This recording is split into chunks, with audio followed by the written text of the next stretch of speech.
He paid 8 cents for a sunken riverboat. 2 sisters were living in the hold. The hammer came down and I raised my hand and the auctioneer said, "Sold 8 cents to the man in the back," and every other bidder in that lot laughed.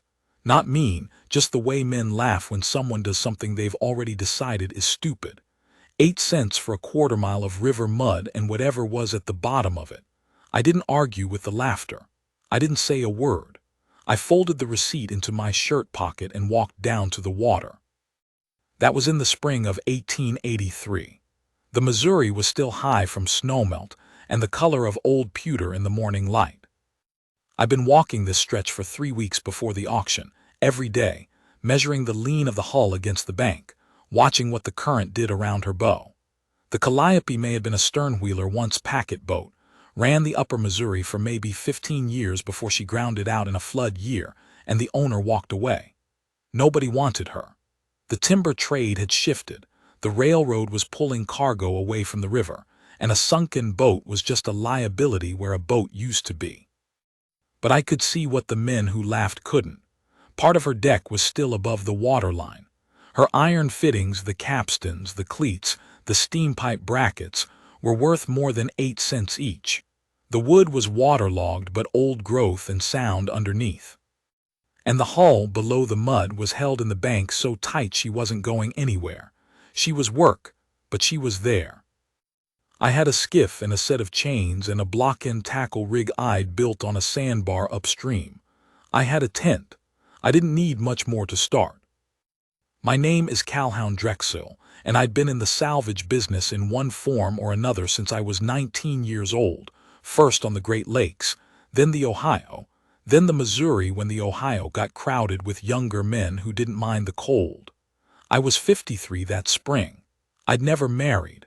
I'd never stayed anywhere long enough for it to take. Salvage work teaches you a particular way of seeing. You walk into a situation other men have already written off, a wreck, a fire-ruined warehouse, a load gone into the river, and you don't see what it was.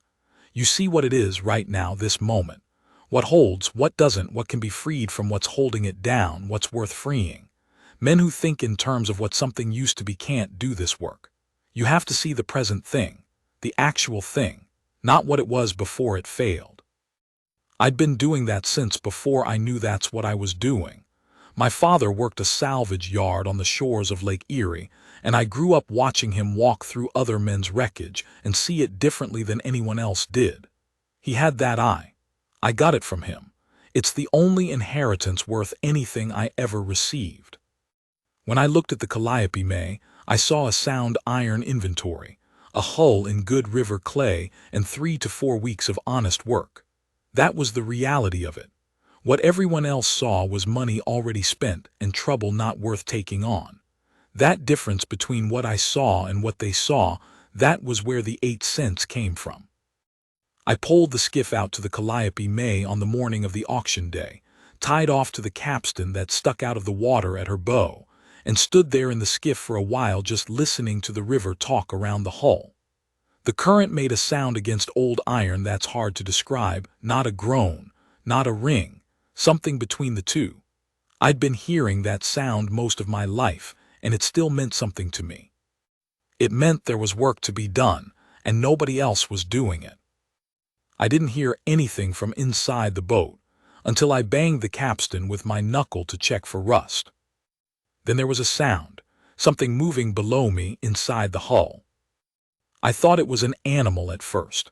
Muskrat, maybe, or a family of raccoons that had found a way in through the paddle housing. I leaned over the side of the skiff and looked at the waterline, and I saw that somebody had wedged a plank across the portside companionway hatch. Old plank but newly placed. There were rope marks around the cleat where someone had tied and untied a line recently. I sat in the skiff and thought about that for about a minute. Then I said plainly, loud enough to be heard through the hull, "I just bought this boat. Whatever's inside it is mine now. I'm not angry, I'm just telling you." Silence for a while. Then a voice from below, from somewhere in the darkness of that hull, said, "We're not cargo." Woman's voice, not young, not old, hard. I said, "I didn't say you were." Another silence. She said, "How much did you pay for it?" I said 8 cents. And then I didn't expect this, she laughed. Short laugh, dry, like she couldn't help it. And then silence again. I said, "I'm going to come aboard. I'm not armed. I just want to see what I've got." She said, "You come down that companionway, and my sister is going to hit you with a boat hook." I said, "I appreciate the warning." I came aboard anyway, because a man who lets a threat stop him in his own purchase is a man who never gets anything done. I opened the companionway hatch. The plank had been pulled aside by then, and I went down into the dark. The hold smelled like river water and wood rot and something else I placed after a moment. Wood smoke, old and faint. They'd had a fire in there at some point, small one, carefully managed. There were two of them. The older one was standing with the boat hook in her hand, not her sister. She'd lied about that, and she was about 35, maybe, with dark hair and dark eyes and mud on her boots up to the knee. The younger one was sitting on a crate behind her with her arms around her knees and her eyes very wide. Maybe 20. She looked like she hadn't slept in 2 days. The older one said, "Well." I looked around the hold. They'd laid salvaged planks across the higher ribs to make a dry sleeping platform. They had a canvas bundle of what looked like clothes, a tin box, a dented coffee pot, and a bucket. That was what they owned. I said, "How long have you been in here?" She said, "That's not your concern." I said, "It is, actually, because the county salvage officer is going to walk this boat with me in 4 days, and if he finds you, he'll report it and you'll end up in front of a magistrate for trespassing on private property." She said, "It wasn't private property when we got here." I said, "No, it was just abandoned. That's different legally, but not the way the magistrate will hear it." She looked at me for a long time, not afraid, just measuring. Women who are afraid of a man look away. She didn't look away. She said, "We have nowhere to go." I said, "I didn't ask you to go anywhere." That seemed to surprise her. She held the boat hook a little less like a weapon, not much but some. I said, "I'm going to camp on the bank and start work on the iron fittings. The deck's going to get loud in the mornings, just so you know." I went back up through the companionway and onto the deck, and I pulled my skiff back to the bank, and I thought about what I'd just found for a while. Her name was Vera Lattimore. I learned that 2 days later when she came up through the hatch on her own and stood on the tilted deck and watched me work for about an hour before she said anything. I was cutting rust off a capstan fitting with a cold chisel, not fancy work, just patient. She finally said, "What are you going to do with all this iron?" I said, "Sell it." She said, "Where?" I said, "Miles City, probably. There's a foundry man there who buys old marine fittings for the pattern iron." She said, "That's 200 miles. I said, "Closer to 160 by the river road." She watched me work a little more. Then she said, "I can cook if that's useful." I said, "That'd be useful." And that was how it started. Her name was Vera, and her sister's name was Cora, and they were from a place on the Yellowstone River called Ridgeton, which had been a small enough town that even I'd barely heard of it. Their father had been a ferryman, ran a flat-bottomed cable ferry across the Yellowstone for 20 years. He died in the winter, February, a bad one, and when the spring thaw came they found out the ferry business, and the house and the small account he'd kept with the trading post were all promised against a debt nobody had told them about. A man named Everett Hale had been their father's partner in some freighting venture 10 years back, and when the venture failed, Hale had taken a lien against the ferry license. Hale was a real person. Hale was also, it turned out, the kind of man who waited until a debtor died before he came to collect what made the least sense to collect, which in this case was everything. Vera had taken Cora and gone. That was all she told me at first. She cooked on a small fire on the bank each evening. I had a camp set up 30 feet from the water with a canvas fly and a cook ring, and she fed me and Cora and herself from whatever provisions I had on hand, which weren't extravagant. Salt pork, cornmeal, dried beans, coffee. She made it taste better than I would have. Cora mostly sat near the fire and watched the river and spoke when spoken to. She was a quiet girl, Cora. Not broken, just retreated into herself. Those first days on the river with her cooking at the fire and Cora sitting quiet and the work going, they had a texture I didn't expect. I'd worked alone for so long that another person near the work felt like weather at first, something to account for, something that changed the pressure of the air. But Vera didn't get in the way of the work. She understood it actually better than I'd have guessed. Her father had run a ferry for 20 years, and a ferry is a working machine, cables and tension and weight distribution, the kind of knowledge that gets into a person's bones when they grow up watching it.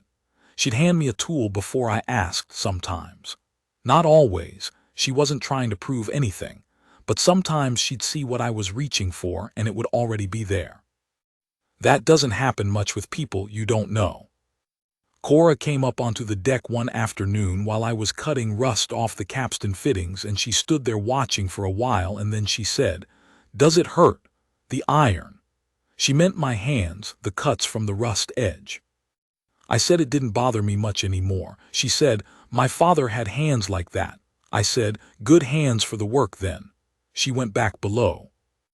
On the fourth day the county salvage officer came, a man named Aldous Price, who wore a good coat and hated mud. He went over the manifest I'd prepared, checked the iron inventory I'd pulled from the submerged sections, poked around the deck with a cane, and made no comment about the cleared planks over the companionway hatch. When he left he said, "Good luck with her, Drexel. I've never seen a man make money off less nothing." He meant it as a dig, but it landed flat, because I didn't care what Aldous Price thought of my methods.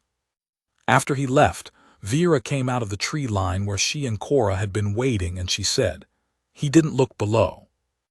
I said, "No." She said, "Did you tell him we were here?" I said it wasn't relevant to the salvage inventory. She looked at me. She had a way of looking at a man like she was comparing him to an expectation she'd had before and finding the comparison surprising. She said, "Why not?" I said, "Because the county's business is the boat, not who was sleeping in it before I bought it." That evening she made biscuits from the cornmeal and rendered fat. She didn't say anything about the morning, but she made biscuits, and a man who's been eating salt pork in the cold without biscuits for 3 weeks knows the difference. I didn't make much of it. That wasn't how either of us worked. The salvage took longer than I'd planned, which is how salvage always goes. The iron inventory was richer than I'd estimated from the waterline. There was a complete capstan assembly below the mud on the port side that I hadn't seen, and the engine fittings, though rusted, were intact. The drive shaft alone was worth more than everything I'd paid so far. But the drive shaft was 10 feet underwater in Missouri River mud, and getting it out was going to take the block end tackle setup, chains, and a good pair of river boots, and it was going to take 2 weeks minimum. I stayed, Vera and Cora stayed. About a week in, a rider came along the river road. He stopped when he saw the camp and the boat, and he looked at it for a while from horseback, and then he rode down the bank toward us. He wasn't wearing a badge. He was about 40, built heavy, and he had the particular kind of carefulness in his movements that I'd learned over the years to associate with men who were used to getting what they came for. He said, "You the one that bought the Calliope, May?" I said, "That's right." He said, "You see 2 women come through here, sisters. One's dark-haired, the other one's younger. They'd have been on foot." I said, "I see a lot of things on this river." He looked at me for a moment, that flat look men do when they're deciding whether a stranger is stupid or clever. He said, "Their name is Lattimore. Their father owed a man named Hale money against a ferry license. Those girls left before the debt was settled." I said, "A ferry license is property, people aren't." He said, "There are other things owed besides the license." I said, "What kind of things?" He didn't answer right away. Then he said, "Hale is a patient man. He'll be along this river road within the month."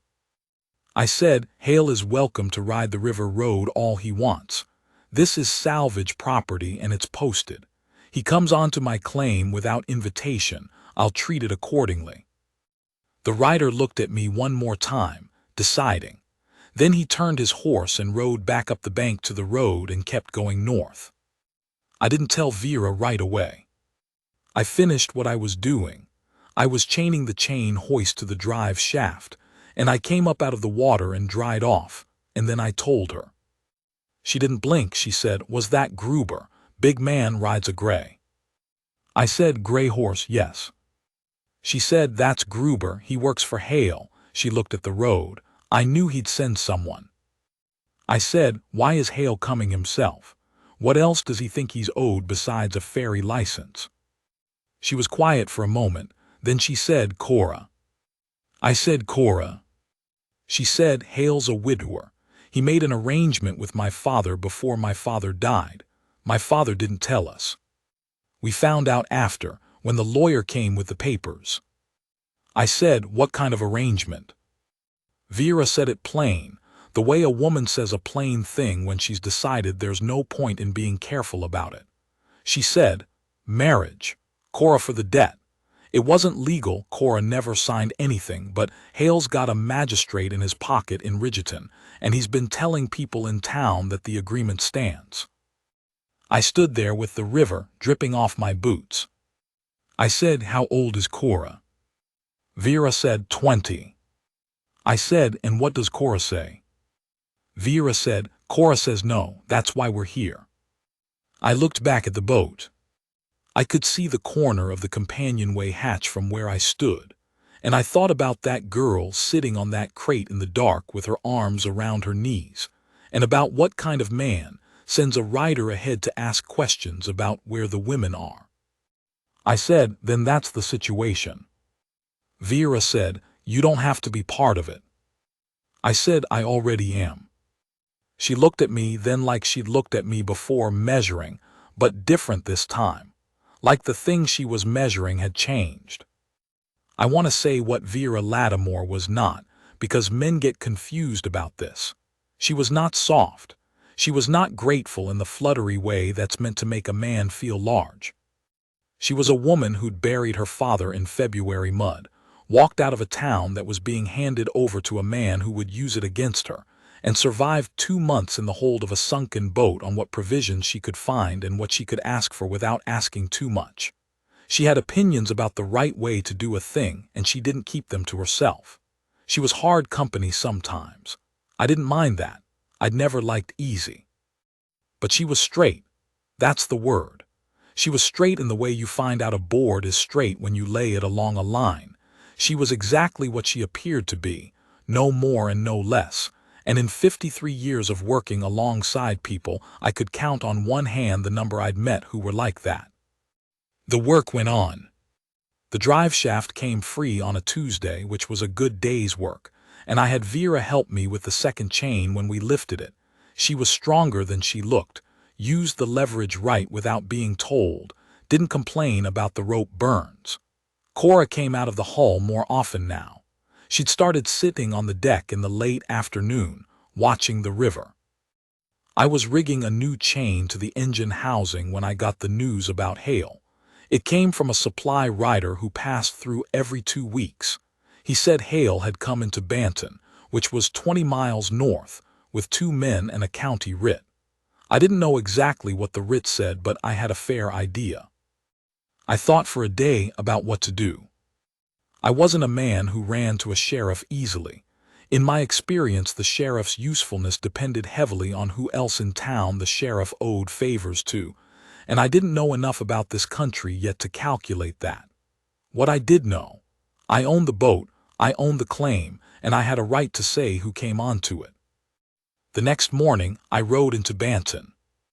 I want to describe Banton the way it was, not the way I might be tempted to make it sound. It was a river town with 3 saloons and a livery and a general store and a land office and nothing much else. The kind of place that thinks of itself as temporary even when it's been there 20 years. The streets were mud, and the mud smelled like horses, and the whole place had that raw sound of lumber that hasn't quite settled yet. Hale was at the land office.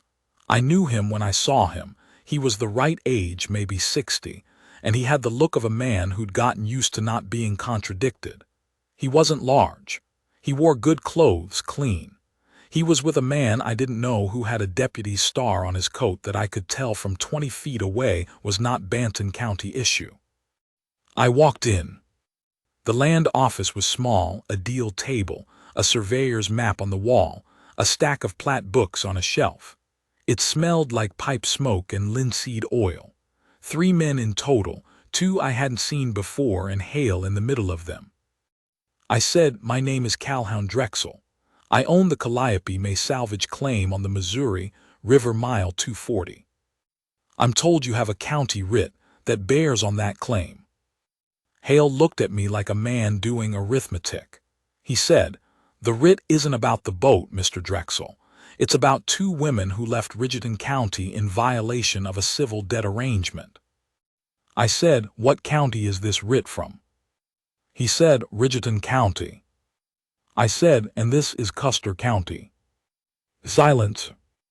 I said, "You might want to talk to the Banton County clerk about jurisdiction before you ride that writ 20 miles south, because a Rigeton County civil writ runs out where Rigeton County ends, and I believe that's about 30 miles north of here." I looked at the man with the deputy star. "And I believe that star's not issued out of Banton." The deputy said, "I have arrangements with the county sheriff here." I said, "You have arrangements. The sheriff has arrangements. What you don't have is paper that means anything in Custer County, and I'll be happy to take that question to the Banton clerk with you right now if that's helpful." The third man, who hadn't said anything yet, shifted in his chair. He was maybe 50, soft, dressed like a man who worked in an office. He had a look I'd seen before, the look of a man who's been brought along to make something look more legal than it is. I dealt with that type more times than I could count in salvage disputes, and they were always the ones who backed down first because they had the most to lose. I addressed him directly. I said, "Are you here as counsel?" He said, "I'm a friend of Mr. Hale's." I said, "Then you should tell your friend that bringing a man with a false badge into a county where you have no jurisdiction is a crime I can take to the Banton Marshal this afternoon, and I will." He didn't say anything. He looked at Hale. Hale was quiet for a moment. He said, "Those women left with property that belongs to me under a lawful agreement." I said, "Show me the agreement." He said, "It's in Rigeton." I said, "Then ride back to Rigeton, get your paper in order, take it to a Custer County judge, and come back with something that's worth something here. Until then, those women are guests on private property, and you don't have a door to knock on." I looked at Hale then directly. He looked back. He was used to men flinching from that look. I didn't flinch because there wasn't anything in him that was worth flinching from. He had money and habit and a pocket magistrate 90 miles away, and he was accustomed to those things being enough. Out here on the river, none of those things were in his pocket. What he had was a man standing between him and what he decided was his, and that man wasn't moving. He said, "This isn't finished." I said, "It's finished today." I walked out. The spring mud pulled at my boots on the way to my horse. The river road home was a long one, and I was thinking the whole way, because what I'd said to Hale was true as far as it went, but it only went so far. He would come back. Maybe with better paper, maybe without it, but he'd come back because men like Hale don't stop coming when they've decided something belongs to them. The question was whether I'd have the claim fully worked by then, whether there'd be enough done that they'd have somewhere proper to go. Because here's what I'd been thinking those 2 weeks on the river. The Calliope May, the timber, the iron, the machinery was going to be worth something. Not a fortune, but a stake. And a stake was what Vera and Cora needed to get somewhere that Hale's writ couldn't follow, somewhere with enough distance between them and Rigeton, that the story would have time to die before anyone local cared about it. I rode back to the claim and I told Vera what had happened in Banton. I told her plain. She listened to all of it, then she said, "He'll come back." I said, "Probably." She said, "With better paper." I said, "Maybe, maybe not. Men like Hale rely on paper when they can't rely on fear, and I don't think this country frightens the way he's used to. But we should work faster." She said, "We." She said it quietly, not like a correction, more like she was turning the word over. I said, "The drive shaft's free. The capstan assembly on the port side's ready to pull. If we can get the main boiler fittings free in the next week, I can take a load to Miles City and come back with money. Enough for you and Cora to travel." She said, "Where would we go?" I said, "That's your choice, but I'd put distance between you and the Missouri watershed. Spokane Falls maybe, or the Sound. Oregon Territory's changed, there are towns now. A woman who can cook and keep accounts and isn't afraid of work can find a place." She said, "You looked up what was in Spokane Falls." I hadn't expected her to catch that. I said, "I read a lot." She looked at me for a moment. The evening light was coming off the river, and it caught the side of her face, and I saw that she was more tired than she let on. The way a person's tired when they've been keeping themselves upright through will alone, and they've been doing it for long enough that they don't notice anymore. She said, "Why are you doing this, Mr. Drexel?" I said, "Doing what?" She said, "All of it. The salvage officer, Banton, you don't owe us anything. You paid 8 cents for a boat and got 2 squatters and a man's trouble." I thought about how to answer that. The true answer was not a simple one. The true answer had to do with 53 years and no fixed place and what it looks like from the outside. A man working alone on a river, no family, no claim on anyone. The true answer was that I'd walked into the dark of that hold and seen 2 women who were holding their ground with what they had, which wasn't much, and that something in me had recognized that and not been able to leave it alone. I said, "I've done a lot of salvage work. You learn to see what's worth saving." She looked at me a long time after that. The fire was low and the river was making its sound, and she looked at me like she was making up her mind about something she'd been thinking about for a while. She said, "Cora and I talked last night." I said, "All right." She said, "We don't want to go to Spokane Falls." I said, "Oregon then." She said, "We want to stay." I was quiet. She said, "Not in the boat, but here, this stretch of river." She looked at the water. "There's a man in Banton who has a parcel west of town, 40 acres, that he's been trying to sell since his wife left.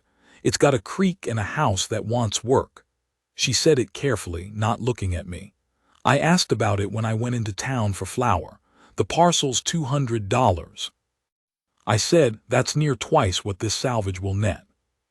She said, "I know." Silence. She said, "I know it's not, I'm not asking you to." And then she stopped, which was unusual for Vera, who didn't stop in the middle of sentences. She took a breath and she said, "I'm asking if you'd consider it, staying, for a while." She looked at me then and there was nothing coy about it, nothing angled. She said, "You work alone and you have since before I was born from the look of it, and I can see you're good at it. But I'm asking anyway." I sat with that. I'd been sitting with the truth of it since about the 2nd week, but I'd been sitting with it the way you sit with something you're not sure is real, at an angle, careful, not putting weight on it in case it gives. Vera was straight. She'd said what she meant. She was asking me to make a choice. I said, "The Banton parcel, west of town, you said." She said, "Yes." I said, "A creek?" She said, "Yes." I said, "Needs work." She said, "The house does, the land doesn't." I said, "I don't know anything about 40 acres. She said, "I grew up on a river parcel. I know enough for both of us." The river made its sound. Somewhere on the far bank, an owl called once and went quiet. I'd been working rivers since I was 19 years old, and I'd never once sat still long enough to put a name to a place. And I was 53 years old, and the work was getting heavier, and the winters on the water were getting longer, and I'd known for a while, without saying it to myself, that this was not a thing a man could do forever. I said, I'll need to make the Miles City run, get the cash for the iron. She said, I know. I said, after that. She said, after that. I looked at her. She was looking at the river, not at me, which was how Vera did things. She said what she had to say, and then she gave you room to answer it without the weight of her eyes on you, which was a kind of respect I hadn't expected and didn't know what to do with until just then. I said, all right. She looked at me then. I said, after Miles City, we'll look at the parcel. She didn't make much of it. She nodded once and she picked up the coffee pot and refilled my cup, and then she set it down and she put her hand on my forearm for just a moment, not long, just a moment, and the pressure of it was warm and sure, like a hand that knew exactly how much weight to use. Then she went to sit with Cora. Cora, I noticed, was watching us from the edge of the firelight. And when I looked over at her, she gave me a small nod, just her chin going down once, like she was signing something. I drank my coffee. I want to say something about the weeks before the Miles City run, because they're the part a man could summarize too fast and lose the truth of. It was work. That's mostly what it was, but it was work done alongside two women who were getting their footing back and didn't always know it. Vera was up before me each morning, which I noticed. She had a routine. She'd walk the bank in the early light for maybe 10 minutes before the fire, just walking, looking at the water, and I understood that for what it was. A person who'd been crammed into a dark hull for 2 months learning to breathe again. I didn't interrupt it. There was a day when the block-end tackle rig slipped on a wet stay and I went into the river up to the chest. Cold, even in May, cold enough to take your breath. I came up out of it and grabbed the gunwale and hauled myself onto the deck, and when I got my breath back, Vera was standing there with the camp blanket in her hands and she put it around my shoulders without saying anything. That was all. She didn't make anything of it. Neither did I, but I noticed. What I was noticing, over those weeks, was the way she ran a camp. The way she inventoried the provisions without being asked, and told me quietly when something was getting low so I could plan around it. The way she kept the fire exactly right, not too hot in the evenings when the wood needed to last, hot enough in the mornings when coffee mattered. The way she watched over Cora without hovering over her. There was an intelligence in all of it, a practical, unsentimental intelligence of the kind that doesn't need to announce itself because it's too busy being useful. And I noticed that she was reading. She'd found a newspaper in the town when she'd gone for flour, old issue, 2 months stale, and she'd read it cover to cover, advertisements included, and then she'd folded it and put it in the tin box, and I never saw her read it again, but she'd remembered things in it. When I mentioned Miles City, she said, there was something in that paper about a foundry there. Iron fittings. I said yes. She said, good rate. I told her what I expected. She said, that's a fair price. The Chicago rate was lower 6 months ago. I said, you follow iron prices. She said, my father followed them. I listened. The Miles City run took 6 days. The road north was dry and flat and gave me too much time to think, which I didn't particularly want. I'd been alone with my thinking for 30-odd years, and I'd made my peace with it, but there's a difference between a man's thoughts when he's got nothing pulling at him and a man's thoughts when he has. I wasn't used to having something to ride back to. I kept having to remind myself to look at the road. Miles City in spring was a different animal than it was in winter. There was commerce happening, people moving, the smell of new-milled lumber on the air. I went to Oleander's foundry in the south end of town, and I laid out the inventory with him. The man himself was not what the name suggested. He was thin and quick-eyed, and knew exactly what iron was worth without needing to be told twice. We went back and forth for about an hour, and we settled at $280 for the full load, drive shaft included. That was better than I'd expected, better than I'd priced it in my head on the road. He paid in bills, and I split it between 2 money belts, and I ate supper at a place near the river, and I slept one night in Miles City, and I was back on the road south before the sun was fully up. I was not a man who rode fast as a rule. Fast riding is for emergencies and showing off, and I hadn't had much use for either in recent years. But I rode fast coming south from Miles City. Something in me was calculating. 280 minus the parcel price, which I'd been told was around 200, left $80, and $80 was thin for the winter supplies and the roof materials and whatever else a 40-acre property needed in its first year from two people who'd never run one together. But there were ways to stretch it, and I'd been stretching money since before I had any worth stretching, and I'd figure it out when I got there. Hail had come. I knew it before I reached the claim because I could see from a quarter-mile out that the fire was banked wrong, too low, and there was a horse on the bank that wasn't mine and wasn't Vera's. I came in at a trot, and I saw Vera standing by the boat with her arms crossed and a man I didn't know standing between her and the water. And on the deck of the Calliope, there was another man holding Cora by the wrist.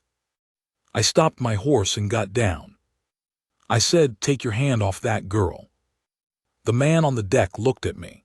He was young, 25 maybe, with the particular expression of a man who's been hired to be scary and hasn't been tested yet. He said, "This is a Ridgeton County matter." I said, "You're on my property in Custer County, and you're going to take your hand off that girl right now, or I'm going to come up there and remove it for you." I wasn't armed. I want to say that plainly because I think the story of the West gets told with too many guns in it, and this moment didn't need a gun. What it needed was a man standing on his own ground being absolutely clear about what he was and wasn't going to allow, and the young man on the deck of the Calliope could hear it in my voice, and he made his decision accordingly. He let go of Cora's wrist. Cora stepped back toward the companionway. The other man between Vera and the water said, "Hale has a writ." I said, "Hale's writ ran out at the county line." "You want to show me the Custer County paper?" He didn't have Custer County paper. I could see it in the way he reached for his coat and then stopped. I said, "Then you're trespassing on a posted salvage claim and you've laid hands on a guest on private property. Those are two things I can take to the Banton sheriff this afternoon and I'll do it." I looked at the young man on the deck. "Get off my boat." He got off the boat. The other man stood his ground a moment longer, the way a man does when he's trying to decide if he can still salvage the situation. Then he mounted his horse and they rode north. I stood on the bank and watched them until they were gone around the river bend. Vera came to stand beside me. She didn't say anything for a while, neither did I. We stood there on the bank with the Missouri running past and the boat half salvaged behind us, and the spring afternoon going quiet around us. She said, "He won't stop sending men." I said, "No." She said, "Until there's something that makes this too much trouble for him." I said, "Land deed usually does it, a proper one, 2 names on the paper and an address that's on record at the county seat." I looked at her. Harder to run a civil writ against a household than against 2 women with no fixed address. Vera was quiet for a moment. She understood what I was saying. She was a straight woman and I was saying it straight. She said, "Is that a proposal, Mr. Drexel?" I said, "It's a practical observation." She said, "And the parcel?" I said, "I went by it on the way in." "Needs more work than you described." She said, "I've never been afraid of work." I said, "I know." We were quiet again for a moment. Cora had come up from the hold and she was standing on the deck watching us from above, wrapped in a blanket against the afternoon cold. Vera said, "Cora likes you." I said, "She doesn't talk much." Vera said, "She talks when she has something to say. She told me last week that you were a man who knew what he was worth and didn't need anyone to tell him."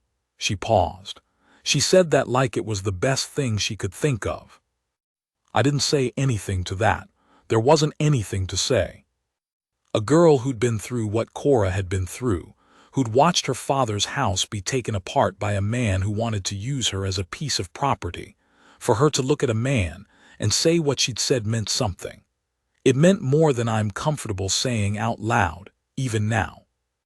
I said, the parcel's got good fence posts. Someone put real work into the fence line. Vera said, that's a good sign. I said, the house needs a new roof on the west side, and the chimney's going to need to be repointed before winter. She said, I can do the chimney if you do the roof. I said, you know how to point a chimney. She said, my father taught me. He was particular about chimneys. I thought about that, about a ferryman on the Yellowstone who'd been particular about chimneys, about what it was like to grow up that way, learning something solid and specific from a man who cared about solid and specific things, about what you carry with you from that kind of teaching, even after the man is gone. I said, the Banton clerk's name is Haverstock. He's there most mornings. Vera said, I know. I looked at her. She looked back at me, level and unhurried, the way she always looked at a man, like she'd already made up her mind and was just waiting to see if you were going to catch up. I said, I have $280 from the Miles City sale. She said, that's enough for the parcel and the roof materials. I said, leaves us thin for winter supplies. She said, I know how to stretch a supply line, Mr. Drexel. I said, Calhoun. She said it back to me, first time, just the word quiet like she was trying the weight of it. She said, Calhoun. It's hard to say what that sounded like.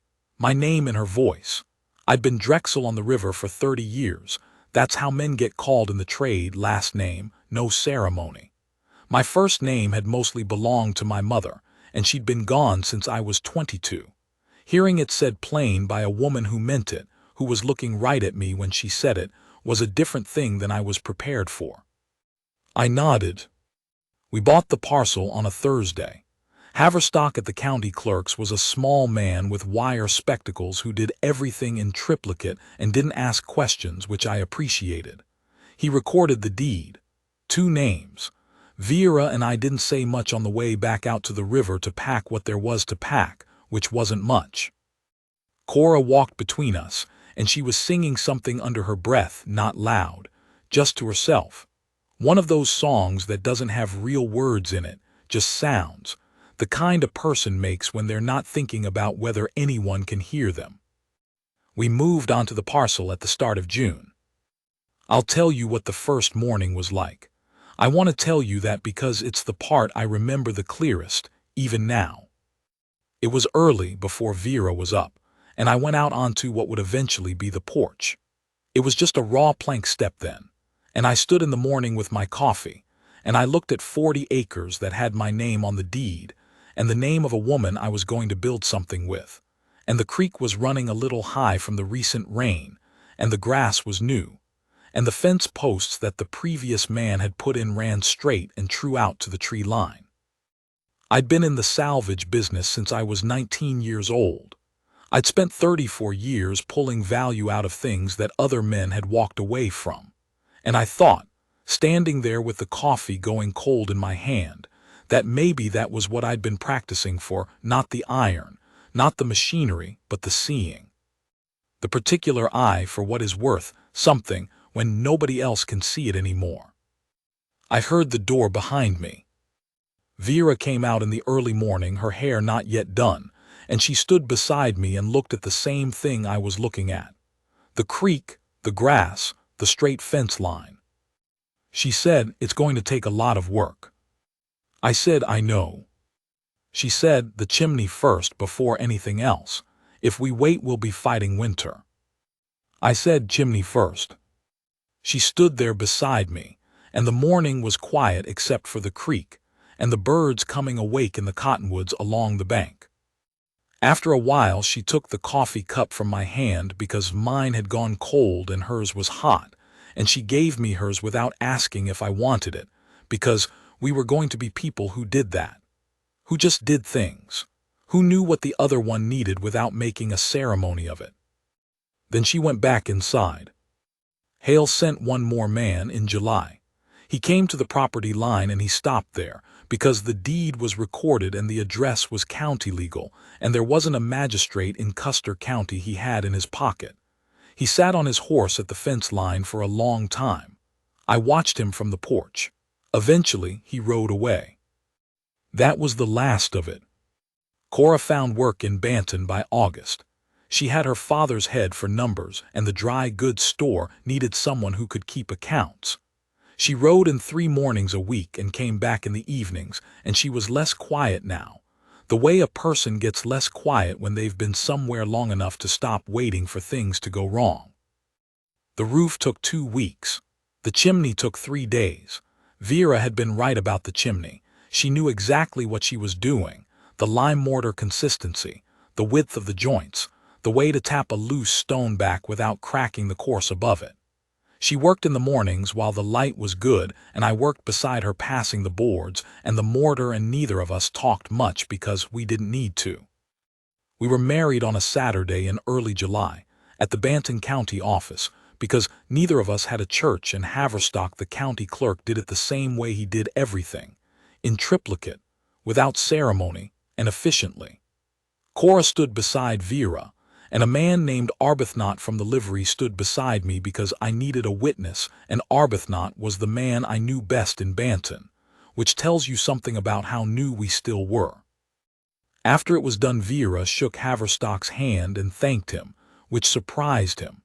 We had coffee at the place near the land office, and then we drove back out to the parcel. I want to say something honest about what it was like in those first months. It was harder than I'd expected, and I'd expected it to be hard. A man who's been alone for 30 years has his ways, the particular order of things in a camp, the time he gets up, the way he takes his coffee, the silence he's used to in the mornings. And a woman who's been through what Vera had been through has her own walls, the quick self-sufficiency, the reflex to not ask for things because asking had been dangerous, the watchfulness. We knocked against each other sometimes. Not badly, not with anger, but the knock was there. What got us through it was that we were both too practical to pretend the knocking wasn't happening. Vera would say, plainly, that she needed some part of the morning to herself, and I'd say, plainly, that I worked better without conversation until after the second cup, and we'd nod at each other and go about our business. Nobody made anything of it. That was the thing that I found was rare, and I hadn't known it was rare until I had it. A person who could say what they needed without it becoming a negotiation. The 40 acres came alive through that summer in ways I hadn't known how to see when I bought it. There was a kitchen garden that the previous owner's wife had planted and then abandoned, and Vera put it back into shape in July, and by August, there were things growing in it, squash and beans, and something she called mountain spinach that I'd never eaten before. The creek attracted deer in the early morning, which I didn't think much about until the first time I saw Vera at the window watching them, and the expression on her face was one I hadn't seen there before. Still. Not the stillness of a woman on guard, which was what I'd seen those first weeks on the river, but the stillness of a woman who'd put down something heavy and not picked it up again.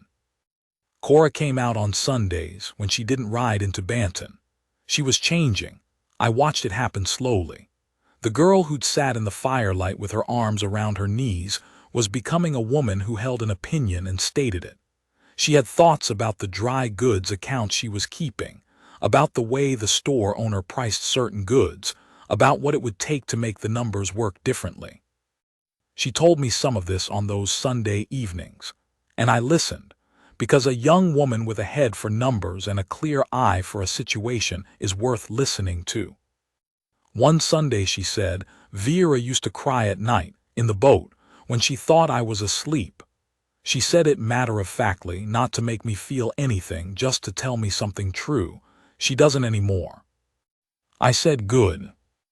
Cora said, she's not soft, Vera, she never has been, but there's something soft underneath when she trusts a person. She looked at me. You probably know that. I said, I'm learning it. Cora nodded. That was enough. That's what I remember most, I think. That we didn't need to fill the quiet. 53 years of working alone, and I'd gotten used to the weight of the quiet, the way it sits on you when there's no one to work alongside, how a man's thoughts get loud when there's nothing to push back against them. The quiet on that parcel was different. It was full of something. The creek, the birds, the sound of two people doing the same work. Full. Vera wasn't a woman who said things she didn't mean, and she wasn't a woman who needed things said back to her that she'd already figured out. When she looked at a man, she looked at what was actually there, not what she wanted to see and what she saw in me. Whatever that was enough for her, and she never gave me reason to doubt it, not once, not in all the years after. That's the thing I've never quite known how to say. That the being seen, the being looked at plain by a woman who sees clearly and still chooses to stay, is the best thing a man can be given. Not charity, not pity, choice, freely made. The first snow came early, in October. I was putting up the last of the woodpile when it started, those first few flakes that come sideways and smell like metal and cold stone. Vera came to the door and looked at the sky and said, "We're ready." We were. I stood at the woodpile with an armful of split pine and I looked at my hands, 53 years of rope marks and cold water work and hard iron. And I thought about the man at the auction laughing when the hammer came down on 8 cents, and I thought, all right, you can laugh. Because what I'd bought for 8 cents wasn't what they thought I'd bought. What I'd found in the dark hold of that waterlogged boat, was worth more than anything their laughter had to offer. The snow came in across the grass and the creek ran dark under it, and the chimney was throwing smoke the way a good chimney does, straight up into the gray sky, and I carried the pine inside.